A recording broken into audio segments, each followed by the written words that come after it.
Uovu. Mnafanya mambo ya uovu. Bwana Yesu asifiwe sana. Amen.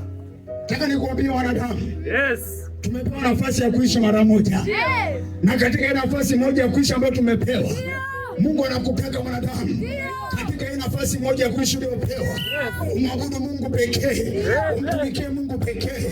Na huyu Mungu naye mzungumzia ni Yesu Kristo pekee. Huyu anayepaswa kumwabudu, huyu anayepaswa kumtumikia, huyu anayepaswa kupiga magoti kwake.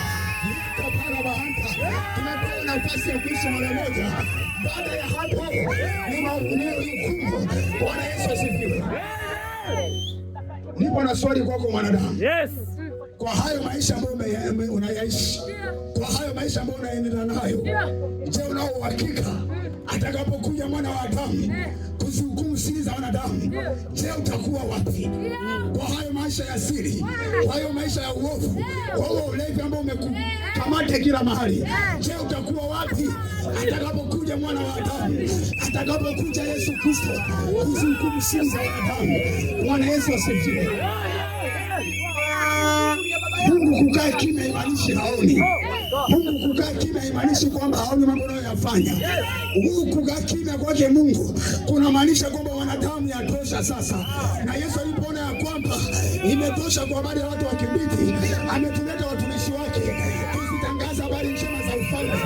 Alipoona ya kwamba imetosha kukaa katika uovu, ametutuma katika mji huu. Anasema ye Kibiti njoo, anasema ye mama njoo, anasema na baba waache, anasema na vijana njooni kwa Yesu, anasema na mabinti njooni kwa Yesu.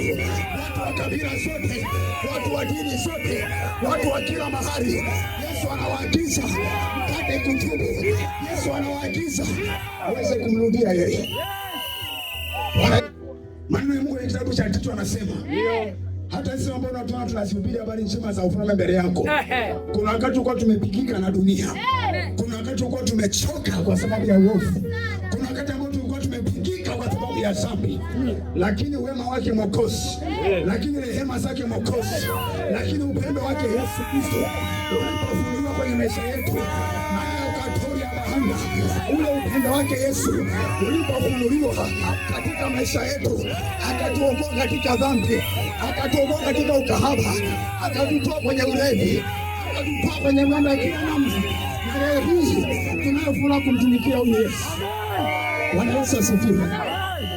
Ule wema wake Mwokozi na zile rehema zake Yesu na ule upendo wake Yesu uliofunuliwa kwetu.